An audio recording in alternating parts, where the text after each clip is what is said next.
why did you doubt me? That's in Matthew chapter 14, verse 31. That's what Jesus told or asked Peter after Peter sunk from walking on water. And I could identify with Peter, but then I also felt convicted when Jesus asked that question because I am there. All right, Peter and the disciples were on the boat and they were incurring a storm. And so Jesus returns back to the boat and he is walking on water. Now, somebody walking on water in the middle of the night, they of course think it is a ghost and they start freaking out. And Jesus says, chill out, it's just me. And that's when Peter says, Lord, if it is you, tell me to come to you on the water. And Jesus is like, come on. And so he gets out of the boat and begins walking on water. The scripture says that he then saw the winds and the waves and got terrified and he goes down into the water. He's sinking, he's drowning, and he's reaching out, asking Jesus to save him, which Jesus does, pulls him out of water, and he says to him,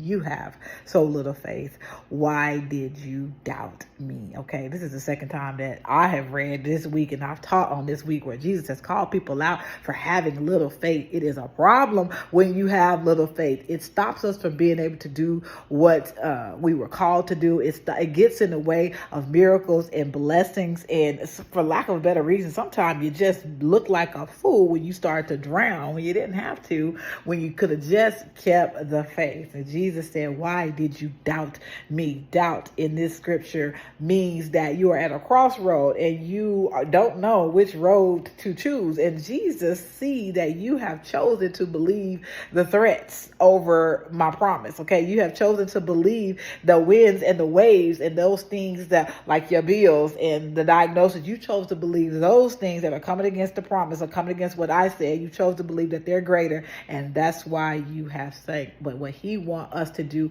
is he wants us to choose to believe him despite all these issues and these things that are saying that it ain't gonna be and that you're gonna drown and that you're not gonna make it. Despite all of that, believe me and keep on coming. Okay, the way we do that is we got to keep our eyes on him. Okay, we have to keep our faith and our trust in him, believing in his promise no matter what the winds and the waves and our bank account, the diagnosis and whatever else say. If he said it, it will be.